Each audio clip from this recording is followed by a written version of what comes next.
nowhere other than downhill somewhere.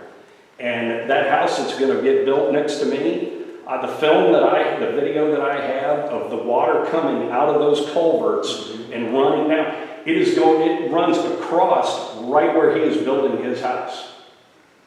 So I'm like, okay, what's he gonna do? Is he gonna route it up beforehand and then turn it over onto my property?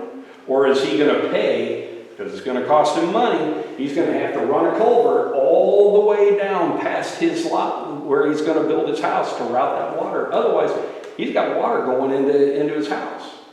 And those are the types of things that really need to be looked at. That's the type of stuff that we, again, as what I would envision us as working with you all, right? Because you're right, we need to work together.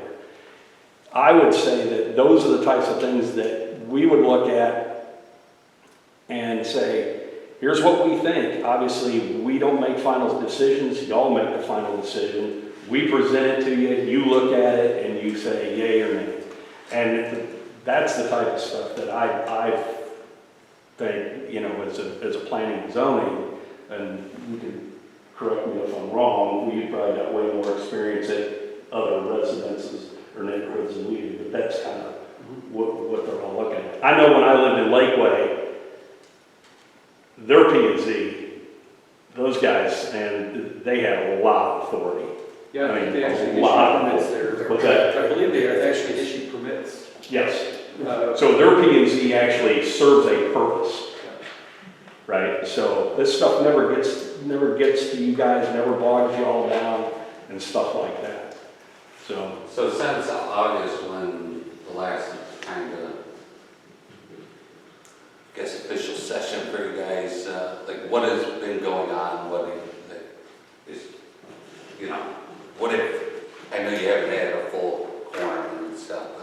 Actually, y'all only missed one meeting without a quorum. The rest of y'all had a meeting every month. we just had Dealing with to, the food truck, There, dealing with the restaurant. well, that's what we're trying to iron out the Osprey stuff. We're trying to iron out, so that the things that people want to do in here, if you want to bring a food trailer in and set it up in the park, which is actually by the POA, so that's their property, Right. not ours, right? I mean, meaning the village, that type of stuff. Those are the types of things that we're trying to figure out. It's like, okay, if somebody wants to bring a food truck in and have it at their house without the neighbors losing their mind over it, how can we legally do that, right?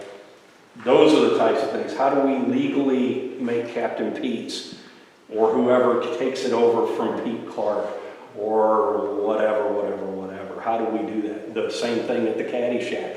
I don't believe the Caddy Shack is authorized to have a food trailer on site, if I remember right, with the way the Osprey was set up. But it's still part of the OSPR. yeah. So those are the types of things that we're going through, and we're sitting there going, okay, what about this? What about that? These are, Are these complaint-based, or are they just random observations you guys are finding and working on? A little bit of both. I mean, when I came on board, they were hot and heavy working on the lot coverage and the things that we submitted in May or June. But and it takes many months to get everything together. And then even once it is together, there has to be an open meeting to do things, to even bring it to you, and then similar.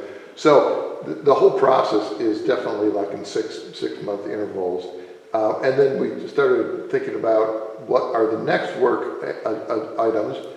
And then we got totally derailed literally in June and went over July, whenever it was not approved, so that we sort of spun our wheels. And then, how long have both of you been on the P&Z? I came out in November of last year. And you just before that, right? forever. Okay, so It come feels over like everything. No, I don't know. And then, minus the commercial property up front, out of all the recommendations you presented to council, what percentage do you think the councils have adopted? since I've been on board, I submitted one. It was not approved. Okay, and So then it's 0-1. And I don't think the council ever responded to you on what the issue was. There were 3 No, members. we that asked opposed it. we asked for an You asked. explanation as to why, and we did not get that. Right. What was the? I came on board during the middle of the commercial property being built okay, at the front. so, So that was that's where I came in. That was quite a rude awakening. You know, I don't like getting FU screamed at me in the middle of a meeting, but, you know, it was one of those things where it's like, you know, look, as a council, to go back, personally, do I really want to see a whatever he's built up there in the front? No, I don't personally want to do it, but that's not me. sure. It's not my decision. What my decision is to look at the facts, see what he's trying to do. If he falls within the regulations of whatever it is, then he can do it.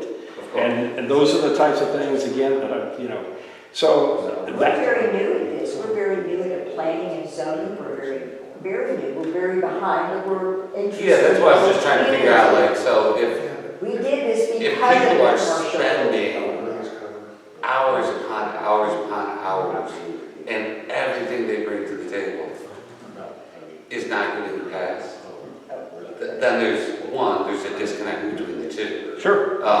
Two, how good is, what are we doing at that point? If nothing's passing through the previous councils, because obviously we're all new, Mark, Texas, probably heard from you guys, but in the previous councils, the previous council I was seated on for almost a year, we never heard from the planning and zoning commission. Right. And that was 2 years ago.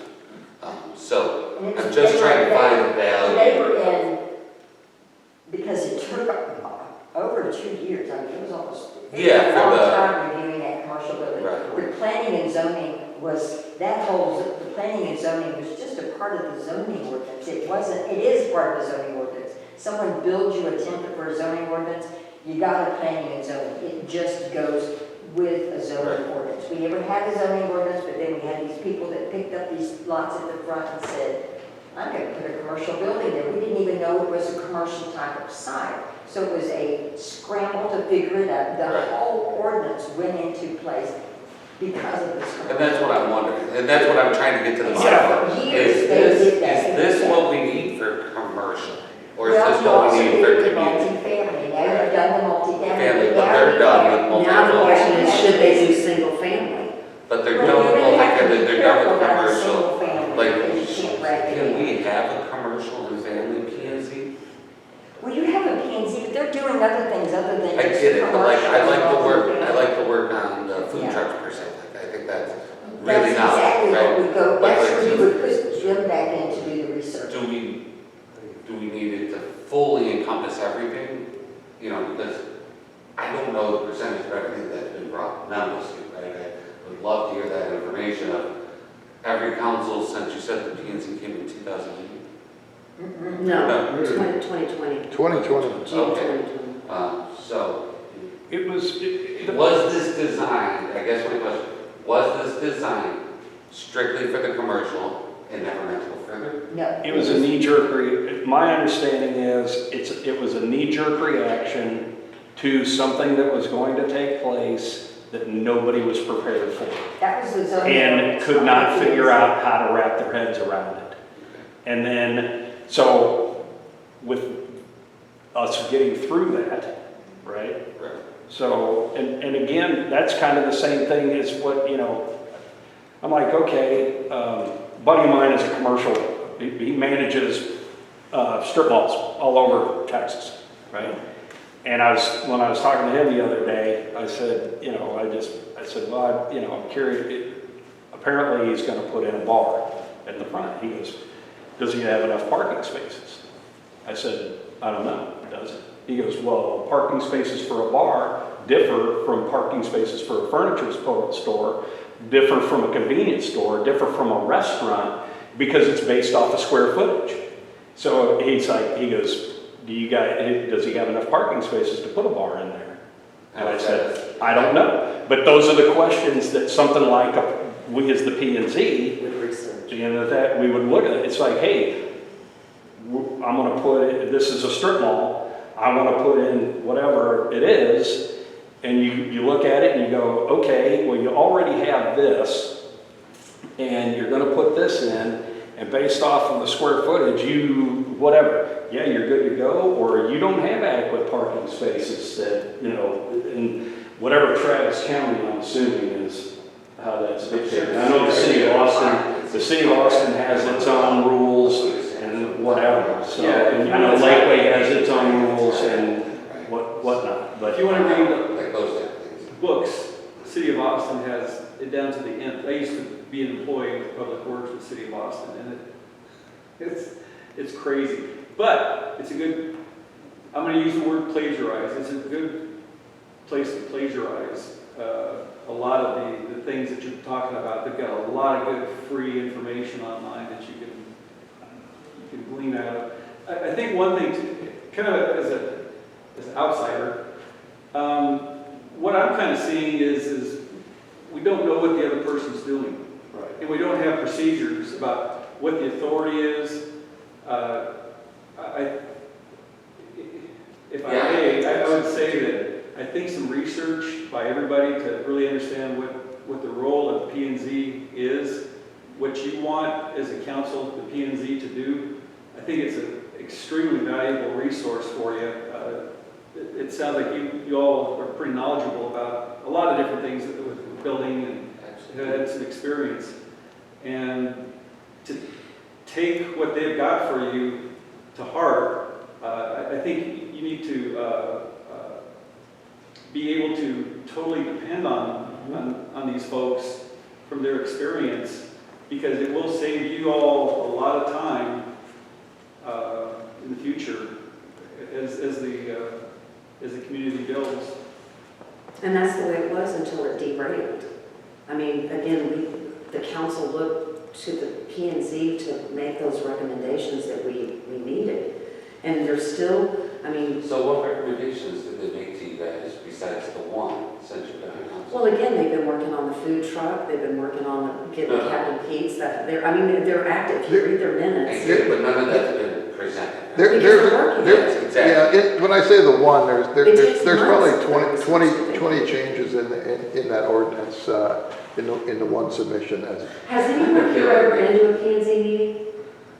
No.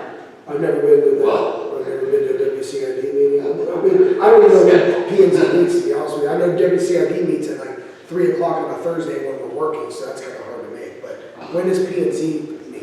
It's in the evening on Tuesday. It's 6:30, I think, 6 or 6:30 on Tuesday, first Tuesday, did I say Thursday, first Tuesday. So then we would need to ask ourselves, we will be adding that along with our budget, along with our regular meeting. If y'all are wanting to dissolve them, and I would argue that in the, I never said that. I didn't say I wanted to dissolve. well, that was what is leading in his conversation. No, he was explaining, trying to figure out The options. all the options. I- He's sitting in front of like. I almost want to tear you guys down, build you back up, and give you more power to some degree. You know, you have no authority right now, I would right? nominate the two guys. Right. Yeah, no. We're just trying to, we're obviously looking out, Yeah, but, like, we're looking out for the community, but obviously that, I mean, I get what you're saying. I mean, bigger cities, that they do have that authority, the P and Z, ZAP. Yeah, but then I would feel like it'd have to be That actually I elected think position. should be I'm on not sure. Yeah. different names and stuff, but I think, Why not? I like being able to obviously present it to y'all, right? Because a second set of eyes is helpful, right? They're And- always the recommending body. They can't make any law. Correct. I have a question. So, Kurt, I heard you say something about 6 months, or maybe it was Steve, so I apologize if I forget. But, so if like, the council were, and I don't even know if this is the proper procedure, but if the council was saying, hey, I think the rear yard setback shouldn't be 25, like 25 feet. Is that something that we recommend to you guys, and then it takes 6 months to research that, then you get back to us, and then we decide if we want to change the ordinance based on recommendation, or how does that? And I'm just throwing a scenario. right, out, so I right. understand that. So if it's something that you guys have, you know, and I say you guys, I'm sorry, just, you know, do it. And you all have a, you know, an item that you want looked at, you know, because obviously, you know, we're thinking. So but you can present that to us. So we can make recommendations. your example is actually very pointed, so that one's a very simple one, that won't be 6 months. But it's one of those things where if you want to look at something and you go, what do we want to put in there for STRs? We got 0, right? Do you want to keep it 0? Because so that's sort of the default. What you have in there right now is what we have to live with, and if that's fine, but if you want some changes there, that's going to require a lot more